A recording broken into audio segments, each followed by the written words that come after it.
अस्सलाम वालेकुम व्यूवर्स, अगर आपने अभी तक प्रोग्रामिंग स्टार्ट नहीं की तो कोई बात नहीं है। इस सीरीज़ को हम बेसिक से एडवांस की तरफ लेके जाएंगे।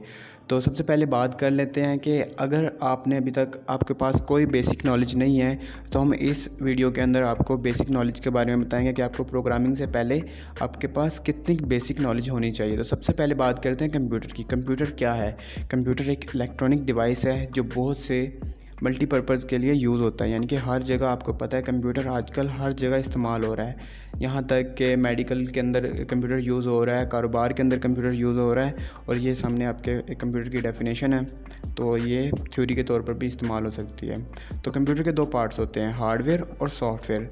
हार्डवेयर वो होते हैं जिसे आप फिज़िकली टच कर सकते हैं, यानी जो फिज़िकली एग्जिस्ट करता हो, जिसमें आपका कीबोर्ड, आपका माउस, आपके स्पीकर्स, आपका प्रोसेसर, आपका मदरबोर्ड, आपके स्पीकर्स, यानी कि वो वाली मतलब की चीज़ें जिन्हें आप फिज़िकली टच कर सकते हो वो आपके हार्डवेयर के अंदर आते हैं। हार्डवेयर एक मतलब आपके कंप्यूटर का एक स्ट्रक्चर होता है बेसिकली। तो इसके बाद आ जाते हैं सॉफ्टवेयर्स।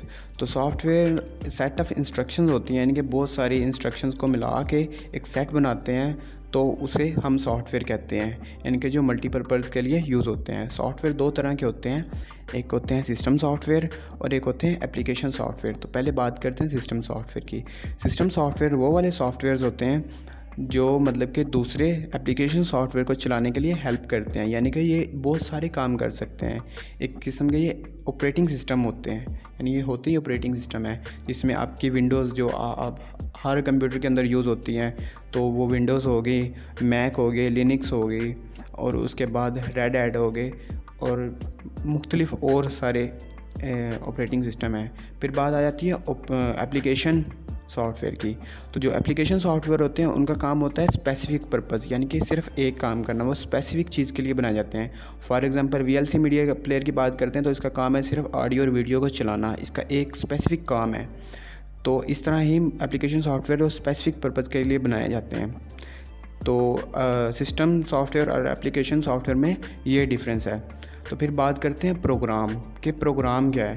प्रोग्राम एक इंस्ट्रक्शन होती है जो हम कंप्यूटर को देते हैं, यानी फॉर एग्जांपल हमने एंटर दबाना है यानी यस करना है, तो उसके लिए पीछे एक प्रोग्राम लिखा होगा कि हमने कहा यस तो एंटर दबाया है, तो उसके पीछे जो प्रोग्राम काम कर रहा होगा उसका काम होगा कि वो बंदा यस कह रहा है, तो वो प्रोग्राम का काम है, इसके सामने डेफिनेशन है। तो फिर उसके बाद आ जाती हैं कि ये प्रोग्राम किन लैंग्वेजेस के अंदर लिखा जा सकता है। तो प्रोग्राम को लिखने के लिए बहुत सी मल्टीपल लैंग्वेजेस होती हैं, ये आपको स्क्रीन पे नज़र आ रही होंगी मल्टीपल लैंग्वेजेस। तो प्रोग्राम बेसिकली जो कंप्यूटर होता है ना वो 0 और 1 यानी कि बाइनरी लैंग्वेज को समझता है। तो ये जो लैंग्वेजेस होती हैं जो आपको ये सामने नज़र आ रही हैं, ये इंसानी लैंग्वेज के ना बहुत ज़्यादा करीब है, यानी इंसान इसको समझ सकता है। 0-1 की तो नहीं ना समझ सकता, तो ये इसको समझ सकता है। तो जैसे कि पाइथन, C++, जावा, रूबी, MySQL वगैरह ये प्रोग्रामिंग लैंग्वेजेस हैं जिसके अंदर हम प्रोग्राम लिख सकते हैं।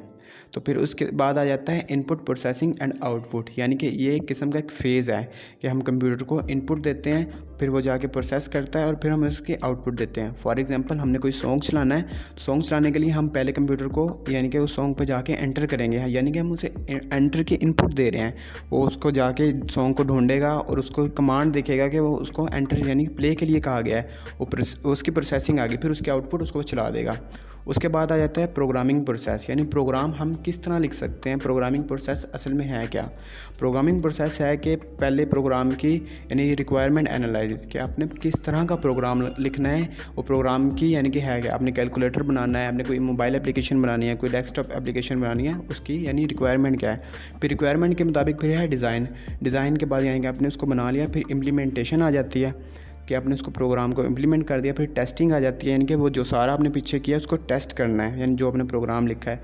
फिर उसके बाद आ जाती है डीबगिंग का काम है कि आप उसके अंदर कोई एरर्स यानी कि निकालना। फिर डॉक्यूमेंटेशन का मतलब है कि जो आपने मतलब कि अभी तक काम किया, यानी जो प्रोग्रामिंग के फ़ेज़ हैं, यानी जो इसके अंदर एरर्स आए हैं या फिर जो आपने उसके अंदर काम किया है, जो उसकी वर्किंग है, वो आपने इस डॉक्यूमेंटेशन के अंदर लिख देना है। तो आज की वीडियो के लिए इतना बहुत है। तो आपको इन चीज़ों के बारे में पता होगा तो आप प्रोग्राम स्टार्ट करेंगे। नेक्स्ट वीडियो के अंदर इंशाल्लाह हम कोई लैंग्वेज स्टार्ट करते हैं।